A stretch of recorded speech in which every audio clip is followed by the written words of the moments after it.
സിനിമയുടെ ഓപ്പണിംഗ് സീനിൽ ഇപ്പൊ രക്തത്തിൽ കുടിച്ച് ഒരു പെൺകുട്ടിയെ കാണിക്കുകയാണ്. അവളാണെങ്കിൽ ചുറ്റും നോക്കും, അവിടെ മുഴുവൻ ഭയങ്കര ഇരുട്ട്. രക്ഷപ്പെട്ടു പോവാനായിട്ട് അവൾ പതിയെ എഴുന്നേറ്റ് ശരീരം മുഴുവൻ നുറുങ്ങുന്ന വേദനയിൽ നടക്കാനായിട്ട് തുടങ്ങും. അടുത്ത നിമിഷം എന്തോ രൂപം അതവളുടെ മുന്നിലേക്ക് വന്ന് അവളെ പേടിപ്പിക്കുകയാണ്. അതിനെ കണ്ട് അവൾ അങ്ങനെ നിലവിളിക്കും. അവിടുന്ന് അങ്ങനെ സീൻ ബ്ലാക്ക് ഔട്ട് ചെയ്ത് ഇപ്പൊ നെക്സ്റ്റ് ഡേ കാണിക്കുകയാണ്. ഒരു സിറ്റിയിലൂടെ ഒരു വാൻ അങ്ങനെ സ്പീഡില് അടുത്തുള്ള ഒരു ജയിൽ അത് ലക്ഷ്യമാക്കിയിട്ട് ചേറിപ്പായാണ്. വാന്റെ ഫ്രണ്ട് സീറ്റിലിരിക്കുന്ന ക്രിമിനല് അവളാണ് നമ്മുടെ കഥാനായിക. അവളുടെ കൂടെ തന്നെ വേറൊരു പെൺകുട്ടിയുണ്ട്. അവള് പൊട്ടിക്കരയാണ്. അവളും ആ വാനിലുണ്ടായിരുന്ന എല്ലാ പ്രിസണേഴ്സും ഇപ്പോ പുതിയൊരു ജയിലിലേക്ക് വന്നിരിക്കുകയാണ്. നമ്മുടെ ഹീറോയിൻ ആണെങ്കിൽ ഒരു ഡ്രഗ് ഡീലറാണ്. അതാണ് അവളുടെ മേലെയുള്ള കേസ്. അങ്ങനെ അവരെല്ലാവരും ആ ജയിലിന്റെ അകത്തേക്ക് കയറും. അപ്പൊ അവള് കാണും അവിടെ ഉള്ള കുറ്റവാളികള് അവര് പരസ്പരം ഫൈറ്റ് ചെയ്യുന്നതും തർക്കിക്കുന്നതും ഒക്കെ ആയിട്ട്. അവിടെയുള്ള ജയിൽ സൂപ്രണ്ട് ആ ജയിലിന്റെ നിയമങ്ങള് അതെല്ലാം പറഞ്ഞു കൊടുത്ത് ഓരോരുത്തരെയും അവർക്ക് അലോട്ട് ചെയ്ത സെല്ലുകളിലേക്ക് അവരുടെ യൂണിഫോമുമായിട്ട് പറഞ്ഞു വിടും. ഹീറോയിൻ ആണെങ്കിൽ ഇപ്പോ അവളുടെ പുതിയ സെല്ലിലേക്ക് എത്തിയിരിക്കുകയാണ്. ആ സെല്ലില് വേറൊരു ചുന്തിരിപ്പെണ്ണുണ്ട്. അവള് പറയും, ഈ ജയിലിൽ വെച്ച് ഏറ്റവും വലിയ സെല്ല് അതിതാണ്. പക്ഷേ ഈ സെല്ലില് ഞാനും നീയും മാത്രമേ ഉള്ളൂ. ബാക്കിയുള്ള എല്ലാ സെല്ലുകളിലും 3 പേരുണ്ട്. പക്ഷെ നമ്മുടെ ഈ സെല്ലില് നമ്മൾ 2 പേര് മാത്രം. ആ റൂംമേറ്റ് ആണെങ്കിൽ അവളോട് ഒരുപാട് സംസാരിക്കുമെങ്കിലും അവളാണെങ്കിൽ അതിന് പ്രത്യേകിച്ച് മറുപടി ഒന്നും കൊടുക്കില്ല.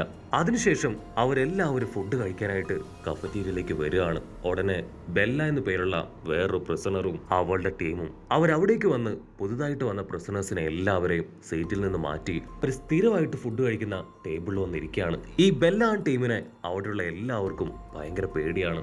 ആ സമയത്ത് ഒരു ജൂനിയർ പെണ്ണ് അവള് മാത്രം ബെല്ല ആൾക്കാരും ഇരിക്കുന്ന ആ ടേബിളിന്റെ അടുത്ത് വന്നിരിക്കും. അത് ഇഷ്ടപ്പെടാതിരുന്ന ബെല്ല അവൾ ഫുൾ കലിപ്പിൽ ചാടി എഴുന്നേറ്റ് ആ പെണ്ണിനെ അറഞ്ചം പുറഞ്ചം അടിക്കുകയാണ്. അത് കണ്ട് നമ്മുടെ ഹീറോയിൻ ആണെങ്കിൽ ബെല്ലയെ പിടിച്ചു മാറ്റാൻ ശ്രമിക്കും. ബെല്ല ഫുൾ കലിപ്പില് ഇപ്പൊ ഹീറോയിനെ അടിച്ച് താഴെയിടും. ഇവിടെ നടക്കുന്ന ഈ ബഹളം ശബ്ദം കേട്ട് ഇപ്പൊ പോലീസ് ഓഫീസേഴ്സ് അവിടേക്ക് വരികയാണ്. അതിലൊരു ഓഫീസറാണ് ഫർഹാൻ. ഇദ്ദേഹമാണ് ഫർഹാൻ ആണെങ്കിൽ ആ പരുക്ക് പറ്റിയ പെൺകുട്ടിയെ അവിടുന്ന് കൂട്ടിക്കൊണ്ടുപോകും. പക്ഷേ അവനും ആ ബെല്ലയെ പ്രത്യേകിച്ച് ഒന്നും പറയില്ല.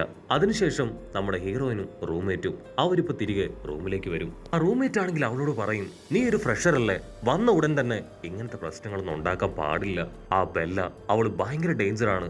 ഇതിനു മുൻപ് ഇവിടെ ഒരുപാട് അപകടങ്ങളും ഇതുപോലുള്ള ഫൈറ്റും മരണവും ഒക്കെ സംഭവിച്ചിട്ടുണ്ട്. അവള് പറയുന്നത് കേൾക്കുമ്പോൾ ഹീറോയിൻ ഷോക്കാവും.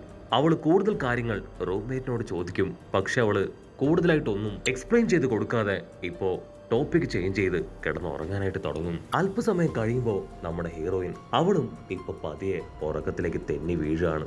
അവൾക്കാണെങ്കിൽ ഇപ്പൊ വലിയ എന്തോ ശബ്ദം കേൾക്കാൻ തുടങ്ങും. അവൾ പതിയെ കണ്ണു തുറന്ന് പുറത്തേക്ക് നോക്കും. ആ സെല്ല് അത് ഓട്ടോമാറ്റിക് ആയിട്ട് തുറന്നു വരും.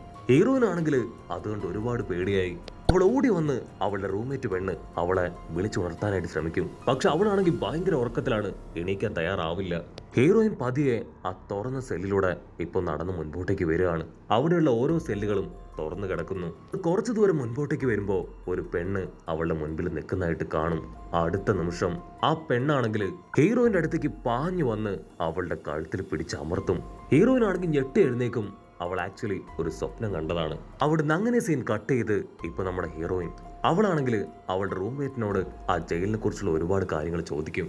അവൾ ദൂരത്തായിട്ട് ഫർഹാൻ എന്ന പേരുള്ള ഒരു ജയിലറിനെ കാണിച്ചു കൊടുക്കും. ഇവൻ ഇവിടുത്തെ ഒരു പഴയ ജയിലറാണ്. ഒരുപാട് വർഷമായിട്ട് ഇവൻ ഇവിടെ തന്നെയാണ് ജോലി ചെയ്യുന്നത്. അത് കേട്ട് ഹീറോ അവനെ ശ്രദ്ധിച്ചു നോക്കും. അവനാണെങ്കിൽ അവിടെയുള്ള പ്രിസണേഴ്സിന്റെ അടുത്ത് കുറച്ചൊക്കെ വൾഗറായിട്ടായിരിക്കും പെരുമാറുക. മറ്റൊരു ഭാഗത്ത് പ്രിസണേഴ്സിന്റെ കയ്യിൽ നിന്ന് ചില പോലീസ് ഓഫീസേഴ്സ് പണമൊക്കെ മേടിച്ച് അവർക്ക് ഫേവർ ചെയ്യും. ഹീറോയിൻ ആ ജയിലിലെ ഡോക്ടറുടെ അടുത്തേക്ക് വരികയാണ്. അവളുടെ ഫിസിക്കൽ കണ്ടീഷൻ അത് ചെക്ക് ചെയ്ത് കുഴപ്പമൊന്നുമില്ല എന്ന് ഡോക്ടർ അവളുടെ അടുത്ത് പറയും. ഹീറോയിൻ ആണെങ്കിൽ അവൾ തലേന്ന് രാത്രി കേട്ട ആ ഒരു ശബ്ദത്തെക്കുറിച്ച് ഡോക്ടറിനോട് പറയും. അതിനാൽ ഡോക്ടർ പറയും, നിങ്ങളുള്ള ആ ഒരു സെല്ല് അതൊരല്പം വിയേർഡായിട്ടുള്ള സെല്ലാണ്. ഇതുപോലുള്ള പല പല കാര്യങ്ങൾ അവിടെ നടക്കാറുണ്ട്. അതിനെക്കുറിച്ച് ആർക്കും കൃത്യമായിട്ടൊന്നും തന്നെ അറിയില്ല. ഹീറോയിൻ ആണെങ്കിൽ തിരികെ വന്ന് അവള് ശബ്ദം കേട്ട ആ റൂമിനെ കുറിച്ച് അവളുടെ റൂംമേറ്റിനോട് ചോദിക്കും. അതിന് ആ റൂംമേറ്റ് പറയും, ആ ഒരു റൂമിനെ കുറിച്ച് ഇതുവരെ ആർക്കും അറിയില്ല. പക്ഷെ അത് ഭയങ്കര ഡേഞ്ചർ ആയിട്ടുള്ള ഒരു റൂമാണ്. അതിൽ വെച്ച് ഒരുപാട് പേര് മരണപ്പെട്ടിട്ടുണ്ട്. ഇന്നലെ ആ സെല്ലിൽ വെച്ച് ഒരാളെ കൊന്നു. പക്ഷെ അതിന്റെ സീക്രട്ട് അതെന്താണെന്ന് ആർക്കും അറിയില്ല എന്ന് പറയുമ്പോൾ നമ്മുടെ ഹീറോ അവനാണെങ്കിൽ ഹീറോയിനെയും കൂട്ടി കിച്ചന്റെ ഭാഗത്തേക്ക് വരും. അവൻ ആരുമില്ലാന്ന് ഉറപ്പുവരുത്തി ഇപ്പൊ അവളോട് പറയും, ഞാൻ സൈമന്റെ ആളാണ്, എന്നെ സഹായിക്കാനായിട്ട് സൈമണാണ് എന്നെ ഇവിടേക്ക് ജോലിക്ക് അയച്ചത്. അത് കേട്ട് അവൾ ഒരു സെക്കൻഡ് ഫ്ലാഷ് ബാക്കിലേക്ക് പോവും. ഫ്ലാഷ് ബാക്കിലാണെങ്കിൽ നമ്മുടെ ഹീറോയിൻ അവള് രത്ന എന്ന് പേരുള്ള ഒരു പെൺകുട്ടിയുടെ കല്ലറയുടെ മുൻപിൽ ഇരുന്ന് പൊട്ടിക്കരയാണ്. ഈ രത്ന എന്ന് പേരുള്ള പെൺകുട്ടി അവളും ഇതേ ജയിലിൽ വെച്ചാണ് മരണപ്പെട്ടത്. അതിന്റെ ഈ മരിച്ചു കിടക്കുന്ന രത്നയുടെ സിസ്റ്ററാണ് നമ്മുടെ ഹീറോയിൻ. അവളാണെങ്കിൽ അവളുടെ ലോയറായിട്ടുള്ള സൈമനോട് പറയും, എനിക്ക് എത്രയും വേഗം ആ ജയിലിലേക്ക് പോകണം, എന്റെ സിസ്റ്റർ അവൾ എങ്ങനെ മരിച്ചു എന്നെനിക്ക് കണ്ടെത്തണം, അതിന് നിങ്ങൾ എന്നെ സഹായിച്ചേ പറ്റൂ, എന്തെങ്കിലും ഒരു കേസിൽ പെടുത്തി നിങ്ങൾ എന്നെ ആ ജയിലിൽ എത്തിക്കണം. അങ്ങനെ സീൻ കട്ട് ചെയ്ത് ഇപ്പൊ പ്രസന്റ് കാണിക്കും. ഹീറോ ആണെങ്കിൽ അവളെ ഇപ്പൊ കിച്ചൺ വർക്കിനായിട്ട് കിച്ചണിലേക്ക് അയക്കും. ഹീറോയിൻ ആണെങ്കിൽ വളരെ വേഗത്തിൽ അവിടുത്തെ ഹെഡ് കുക്ക് അവരുമായിട്ട് നല്ല ഫ്രണ്ട് ആവുകയാണ്. അവള് പറയും, നിനക്ക് മുൻപ് രത്ന എന്ന പേരുള്ള ഒരു കുട്ടിയാണ് എന്റെ കൂടെ കിച്ചണിൽ ഉണ്ടായിരുന്നത്, നിന്നെപ്പോലെ തന്നെയാണ് അവൾ ഏകദേശം കാണാനും അവളുടെ സ്വഭാവം ഒക്കെ, പക്ഷെ അവളെ ഞങ്ങൾക്ക് എല്ലാവർക്കും നഷ്ടമായെന്ന് പറഞ്ഞ് ആളങ്ങനെ പേടിച്ചു നിൽക്കും. ഹീറോയിൻ ആണെങ്കിൽ അവരെ കാണുമ്പോൾ തന്നെ മനസ്സിലാവും അവർക്ക് എന്തൊക്കെയോ രത്നയെ കുറിച്ച് അറിയാവുന്ന. അവള് ആരും കാണാതെ ഒരു പ്രത്യേക ഭാഗത്തേക്ക് കൂട്ടിക്കൊണ്ടുവന്ന് അവരോട് തുറന്നു പറയും, രത്ന എന്റെ സിസ്റ്ററാണ്, എന്റെ സിസ്റ്റർ എങ്ങനെ മരണപ്പെട്ടു, അവൾക്ക് എന്താ സംഭവിച്ചതെന്ന് നിങ്ങൾക്കറിയോ? ആ ചോദ്യം കേട്ട് ആ സ്ത്രീ അവരാണെങ്കിൽ അങ്ങനെ പേടിച്ചു നിൽക്കുകയാണ്. അപ്പൊ അവിടുന്ന് അങ്ങനെ സീൻ കട്ട് ചെയ്ത് വീണ്ടും ഒരു ഫ്ലാഷ് ബാക്ക് കാണിക്കും. രത്നം മരിച്ചതിന് ശേഷം അവളുടെ ബോഡി അത് സ്ട്രെച്ചസ് കൊണ്ടുവരാണ്. ആ കുക്കാണെങ്കിൽ ഇപ്പൊ അവളോട് പറയും, എനിക്ക് ഒരുപാട് കാര്യങ്ങൾ നിന്നോട് പറയാനുണ്ട്, പക്ഷെ ഇപ്പൊ ഞാൻ നിന്നോടൊന്നും പറയില്ല, നാളെ ഇതേ സമയത്ത് നീ എന്റെ അടുത്തേക്ക് വരണം, എല്ലാ കാര്യങ്ങളും ഞാൻ പറഞ്ഞു തരാന്ന് പറഞ്ഞ് അവര് ഹീറോയിനെ പറഞ്ഞയക്കും. അവിടുന്ന് അങ്ങനെ സീൻ ബ്ലാക്ക് ഔട്ട് ചെയ്ത ഇവിടെ ആ ബെല്ല പെണ്ണ് അവളാണെങ്കിൽ ജൂനിയർ ആയിട്ട് വന്ന 2 പ്രിസണേഴ്സിനെ ഇപ്പൊ റാഗ് ചെയ്യാണ്. അത് കണ്ട ഹീറോയിൻ ആണെങ്കിൽ ബെല്ലയെ പിടിച്ചു വലിച്ച് അവിടുന്ന് മാറ്റും. ബെല്ലയാണെങ്കിൽ ദേഷ്യപ്പെട്ട് ഇപ്പൊ ഹീറോയിന് ഒരു വാണിംഗ് കൊടുക്കുകയാണ്, നീ ഒരുപാട് തവണയായി എന്റെ വഴിയുടെ കാര്യങ്ങളിലെല്ലാം തന്നെ ആവശ്യമില്ലാതെ ഇടപെടുന്നു, ഇങ്ങനെ നീ പോവുകയാണെങ്കിൽ അധികകാലം നീ ജീവിച്ചിരിക്കില്ല എന്ന് പറഞ്ഞ് അവിടുന്ന് കടന്നു പോവാണ്. കട്ട് ചെയ്താ ഇപ്പൊ നമ്മുടെ കുക്കിനെ കാണിക്കും. അവളുടെ അടുത്തേക്ക് ഇപ്പൊ 2 പേര് കടന്നു വരികയാണ്. അവര് പാഞ്ഞു വന്ന് അവരെ പിടിച്ചു വലിച്ച് അറഞ്ചം പുറഞ്ചം തല്ലി അവരുടെ മുടിയൊക്കെ പിടിച്ചു വലിച്ച് അവരെ കൊന്നു കളയാണ്. അവിടുന്ന് അങ്ങനെ സീൻ കട്ട് ചെയ്ത് നെക്സ്റ്റ് ഡേ ഹീറോയിൻ അവളാണെങ്കിൽ ആ കിച്ചന്റെ ഭാഗവും സെല്ലിന്റെ പരിസരവും മുഴുവൻ അന്വേഷിക്കും. പക്ഷെ അവിടെയാണെങ്കിൽ ഇപ്പൊ ആ കുക്കിനെ കാണാനുണ്ടാവില്ല. ആ കാര്യം അവൾ ആ ഹീറോയോട് പറയും. മറ്റൊരു ഭാഗത്ത് എഡ്ഡി എന്ന് പേരുള്ള ഒരു പെണ്ണ് അവളാണെങ്കിൽ ഇപ്പൊ ഒരു പോലീസിന്റെ കയ്യിൽ കുറച്ച് ക്യാഷ് ഒക്കെ കൊടുത്ത് കൺവീൻസ് ചെയ്യാണ്. അതിനുശേഷം അവൾ സ്ട്രെയിറ്റ് ആയിട്ട് ഹീറോയിന്റെ അടുത്തേക്ക് വന്ന് അവളുമായിട്ട് ഒരു ഫ്രണ്ട്ഷിപ്പ് ക്രിയേറ്റ് ചെയ്യും. അങ്ങനെ അവർ കാഷ്വലായിട്ട് സംസാരിച്ച് മുൻപോട്ടേക്ക് പോകുമ്പോഴായിരിക്കും ഒരു പ്രിസണർ അവളെ പാസ് ചെയ്ത് പോകുന്നതായിട്ട് കാണുക. അവളുടെ തലയിൽ ഹീറോയിൻ പണ്ട് അവളുടെ സിസ്റ്റർ രത്നയ്ക്ക് കൊടുത്ത ഒരു ക്ലിപ്പ് അത് കാണും. അതുകൊണ്ട് ഓടി വന്ന് ഹീറോയിൻ ആണെങ്കിൽ അവളോട് ചോദിക്കും, സത്യം പറയും, ഈ ക്ലിപ്പ് അത് നിനക്ക് എവിടുന്ന് കിട്ടി? അവളാണെങ്കിൽ പേടിച്ച് ഒച്ച വെച്ച് അവിടുന്ന് ഓടുകയാണ്. അങ്ങനെ ബ്ലാക്ക് ഔട്ട് ചെയ്ത ഇടി കൊടുത്ത ആ ഒരു എമൗണ്ട് അത് ഫർഹാൻ ആ സെല്ലിലെ ചീഫ് ഓഫീസറിനെ ഏൽപ്പിക്കുകയാണ്. ഹീറോയിൻ ആണെങ്കിൽ ആ ക്ലിപ്പ് തലയിൽ വെച്ച ലേഡിയെ അവരെ ഫോളോ ചെയ്ത് അവരുടെ അടുത്തേക്ക് വരും. ഹീറോയിനെ കാണേണ്ട താമസം അവള് ബഹളം വെച്ച് ഓടാനായിട്ട് ശ്രമിക്കും. അതിന് ഹീറോയിൻ അവരെ പറഞ്ഞ് സമാധാനിപ്പിക്കും. ഈ ക്ലിപ്പ് അതിന്റെ ഉടമ രത്ന, അവൾ എന്റെ സിസ്റ്ററാണ്, അവൾക്ക് എന്താ സംഭവിച്ചതെന്ന് നിങ്ങൾക്കറിയോ? അവിടെ അങ്ങനെ സീൻ ബ്ലാക്ക് ഔട്ട് ചെയ്ത് ഇപ്പൊ വീണ്ടും ഒരു ഫ്ലാഷ് ബാക്ക് കാണിക്കും. ഫ്ലാഷ് ബാക്കില് രത്നയും ഈ ലേഡിയും അവർ 2 പേരും നല്ല കൂട്ടാണ്. രത്ന സമ്മാനമായിട്ടാണ് അവളുടെ ക്ലിപ്പ് ആ ലേഡിക്ക് കൊടുത്തത്. ഉടനെ ബെല്ലയും ടീമും അവരവിടേക്ക് വന്ന് ആവശ്യമില്ലാതെ രത്നയുമായിട്ട് പ്രശ്നം ഉണ്ടാക്കും. രത്നയെയും ആ ലേഡിയെയും അവളുടെ ടീമും ചേർന്ന് തല്ലി ചതച്ച് താഴെ ഇടുകയാണ്. അവിടെ ഉണ്ടായിരുന്ന പോലീസുകാരും ആ ഫർഹാനും അവരെല്ലാവരും ചേർന്ന് അടികെട്ടി ആവശ്യമായി കിടന്ന രത്നയെ വിയേഡായിട്ടുള്ള ICIC റൂമിലേക്ക് കടത്തിവിട്ടു. അത് വെച്ചാണ് അവസാനമായിട്ട് ആ ലേഡി രത്നയെ കണ്ടത്. അതിനുശേഷം ചേതനയേറ്റ് കിടക്കുന്ന അവളുടെ ശരീരമാണ് ഇവിടെ എല്ലാവരും കണ്ടത്. രത്നയാണെങ്കിൽ ഈ സ്റ്റോറീസ് എല്ലാം കേട്ട് ഒരുപാട് വിഷമത്തില് രത്നയും അവളുമായിട്ടുള്ള ഹാപ്പി മൊമെന്റ്സ് ഒക്കെ അവൾ ഒരു സെക്കൻഡ് ആലോചിക്കും. അതേസമയം മറ്റൊരു ഭാഗത്ത് ഇവിടെ ഫർഹാൻ അവനാണെങ്കിൽ ബെല്ലയും ടീംസുമായിട്ട് വന്ന് എഡ്ഡിയുടെ ഫ്രണ്ട് അവളെ അവിടുന്ന് പിടിച്ചു വലിച്ചു കൊണ്ടുപോകും. അവളെ അവിടുന്ന് കൊണ്ടുപോകാതിരിക്കാൻ വേണ്ടിയാണ് എഡ്ഡി അവന് ക്യാഷ് കൊടുത്തത്. പക്ഷെ ഞാനാണെങ്കിൽ ഇപ്പൊ അവളെ ചീറ്റ് ചെയ്തു. അതിൽ കലി കയറി എഡ്ഡി ആണെങ്കിൽ അവനെ ചോദ്യം ചെയ്യും. അതിനവൻ അവളെ പിടിച്ചു വലിച്ച് അവളുടെ വയറ്റിൽ പഞ്ച് ചെയ്ത് അവളെ പിടിച്ചു വലിച്ച് ആ വിയേഡായിട്ടുള്ള ICIC റൂമിലേക്ക് കൊണ്ടുവന്നിടുകയാണ്. അവൾ ആ റൂമിന്റെ ചുറ്റും നോക്കും. ഒരാൾക്ക് മാത്രം നിൽക്കാൻ പാകത്തിലുള്ള ഒരു ചില്ല് റൂം. അടുത്ത നിമിഷം എന്തോ ഒരു ശബ്ദം അവളുടെ കാതിൽ വന്ന് പതിക്കും. അവളുടെ തന്നെ കൺട്രോൾ പോയി അവളെ തന്നെ അറ്റാക്ക് ചെയ്യാണ്. ചുമരിൽ തല ഇടിപ്പിച്ചും സ്വന്തം കൈയും കാലും ബോഡിയൊക്കെ കടിച്ചു പറിച്ചും അവളുടെ ബോഡിയിൽ തന്നെ പരിക്ക് പറ്റിക്കും. ഒരു സെക്യൂരിറ്റി ലേഡി ആണെങ്കിൽ അവൾക്ക് ഫുഡ് കൊടുക്കാനായി ആ ഡോർ തുറക്കും. അടുത്ത നിമിഷം ബെല്ല ആ ഇട്ടിപ്പെണ്ണ് അവളങ്ങനെ പുറത്തേക്ക് ചാടി വീണ് ആ സെക്യൂരിറ്റി ലേഡിയുടെ ചെവി കടിച്ചു പറിച്ച് മരിച്ചു പോവാണ്. ഇട്ടി മരിച്ച കാര്യം അറിഞ്ഞ് ഇപ്പൊ നമ്മുടെ ഹീറോയിൻ അവളാണെങ്കിൽ ഹീറോയുടെ അടുത്തേക്ക് വരും. അതിനുശേഷം ഈ കാര്യങ്ങൾ ഹീറോയോട് പറയാണ്. എങ്ങനെയെങ്കിലും ഇതിന്റെ സീക്രട്ട് അത് മനസ്സിലാക്കണം. ആ റൂമില് എന്തോ വിയേർഡായിട്ട് നടക്കുന്നുണ്ട്, അതെന്താണെന്ന് കണ്ടുപിടിച്ചേ പറ്റൂന്ന് പറഞ്ഞ് അവൾ ആ ഡോക്ടറെ പോയി കണ്ട് കാര്യങ്ങൾ പറയാണ്. ബെല്ലയായിട്ട് ഫൈറ്റ് ചെയ്യുന്ന എല്ലാവരും ഒന്നൊന്നായി മരിക്കുകയാണ്. ഇതിൽ എന്തോ ഒരു കാര്യം നടക്കുന്നുണ്ടെന്ന് എനിക്ക് നന്നായിട്ട് അറിയാം. അതെന്താണെന്ന് ഡോക്ടർക്കും അറിയാമെന്ന് എനിക്കറിയാം. ഇവിടെയുള്ള പ്രിസണേഴ്സ് ഓരോ ദിവസം കഴിയുന്തോറും അവരുടെ എണ്ണം കുറഞ്ഞു വരികയാണ്. ദയവ് ചെയ്ത് നിങ്ങൾ ഇതിന് കൂട്ടുനിൽക്കാൻ പാടില്ല. അതിനാ ഡോക്ടർ അവളുടെ കൈ പിടിച്ച് പറയും, ഇവിടെ നടക്കുന്നത് കുറച്ച് മോശമായിട്ടുള്ള കാര്യമാണ്, പക്ഷെ എനിക്ക് അതിനൊന്നും ചെയ്യാൻ കഴിയില്ല. ഞാൻ നിസ്സഹായാണെന്ന് പറഞ്ഞ് അവർ തല താഴ്ത്തി നിൽക്കും. ഹീറോ ആണെങ്കിൽ ദേഷ്യപ്പെട്ട് അവിടുന്ന് കടന്നു പോകും. അതേസമയം ഫർഹാൻ ആണെങ്കിൽ ബെല്ലയെ പിടിച്ചു വലിച്ച് ആ ചീഫ് ഓഫീസറിന്റെ മുൻപിലേക്ക് കൊണ്ടുവരും. നിങ്ങൾ പറഞ്ഞതെല്ലാം ഞാൻ ചെയ്തു കഴിഞ്ഞു, ദയവ് ചെയ്ത് എന്റെ കുഞ്ഞിനെ അതിനെനിക്ക് തിരികെ തരണം.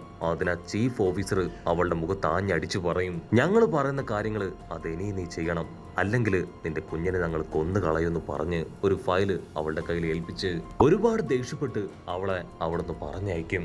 റൂമിലേക്ക് എത്തിയ ബെല്ലയാണെങ്കിൽ ഇപ്പൊ അവളുടെ കുഞ്ഞിനെ കുറിച്ച് ആലോചിക്കും. അതിനുശേഷം പുതുതായി കിട്ടിയ ഫയല് അത് അവളുടെ ഫ്രണ്ട്സിന്റെ കയ്യിൽ കൊടുക്കും. ആ ഫയലിലുള്ള പേര് അത് മറ്റാരുടെയോ അല്ല, സാക്ഷാൽ നമ്മുടെ ഹീറോയിന്റേതാണ്.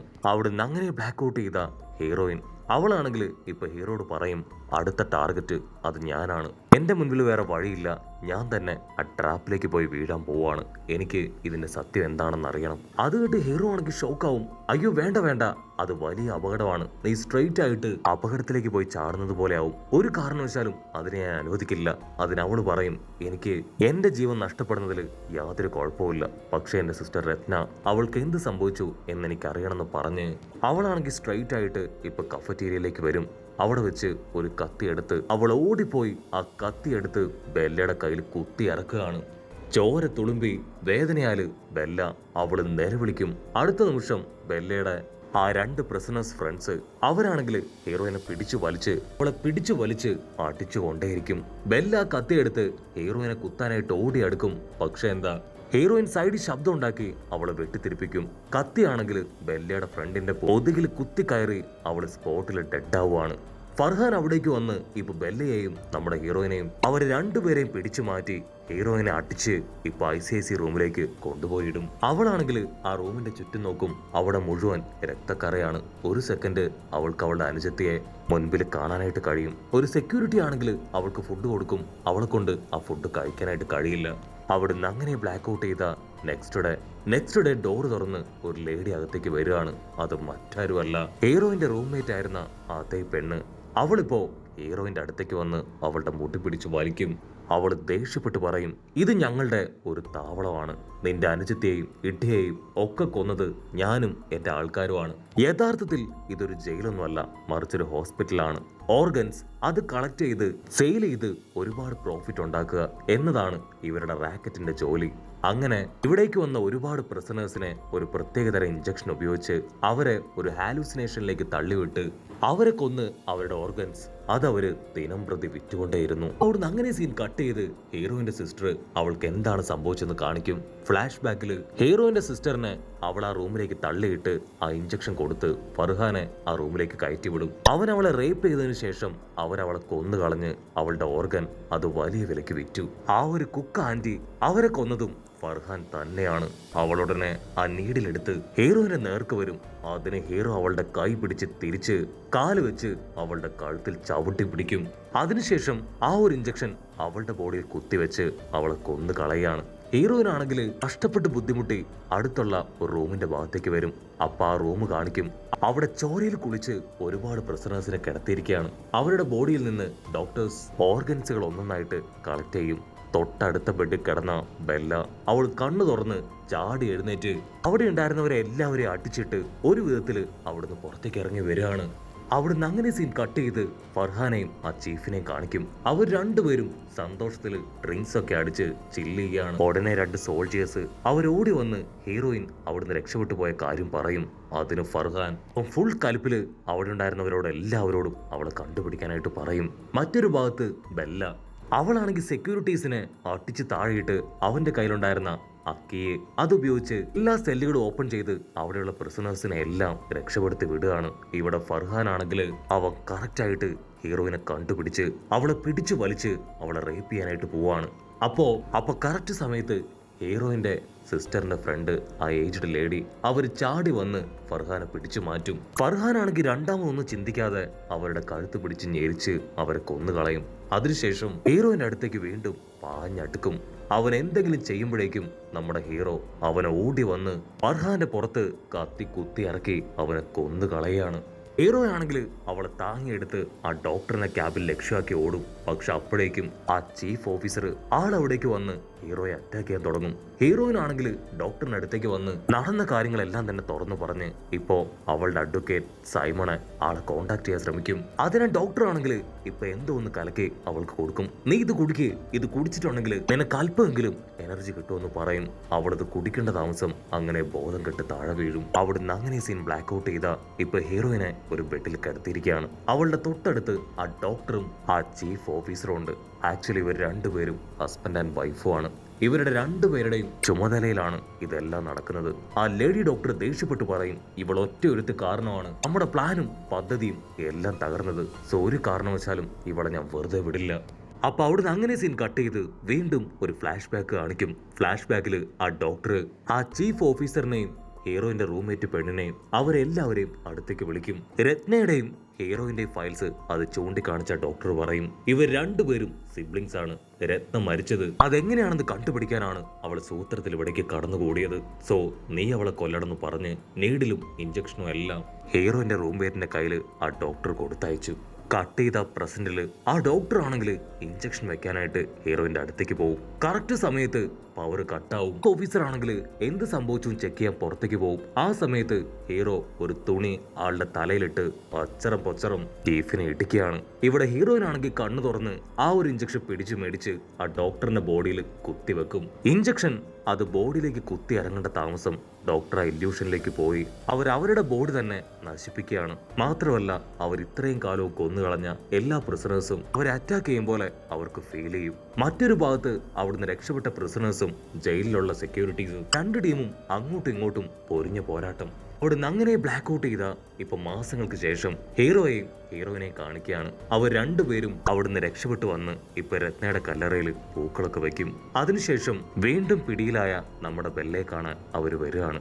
ഇത്തവണ അവരുടെ കൂടെ ബെല്ലയുടെ മകളും ഉണ്ട്. ബെല്ലയ്ക്കാണെങ്കിൽ അവളുടെ മകളെ കണ്ട് ഭയങ്കര സന്തോഷം. അവർ രണ്ടുപേരും ഒരുപാട് സ്നേഹത്തിൽ പരസ്പരം ഹഗ് ചെയ്യാണ്.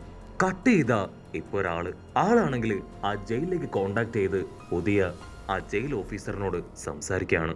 അവിടെ ഉണ്ടായിരുന്ന ആ ലേഡി ഡോക്ടറും പഴയ ചീഫും അവർ രണ്ടുപേരും കൊല്ലപ്പെട്ടു. പക്ഷേ എനിക്ക് ആ സെല്ല് അത് വീണ്ടും പിടിച്ചെടുത്തേ പറ്റൂ, കാരണം ഇതിന്റെ എല്ലാം ഹെഡ് അത് ഞാനാണെന്ന് പറയും. അപ്പൊ ക്യാമറ അങ്ങനെ സൂം ഔട്ട് ചെയ്ത് അത് ആരാണെന്ന് കാണിക്കും. അത് മറ്റാരുമല്ല, ഹീറോയെയും ഹീറോയിനെയും സപ്പോർട്ട് ചെയ്ത അതേ അഡ്വക്കേറ്റ് സാക്ഷാൽ സൈമൺ.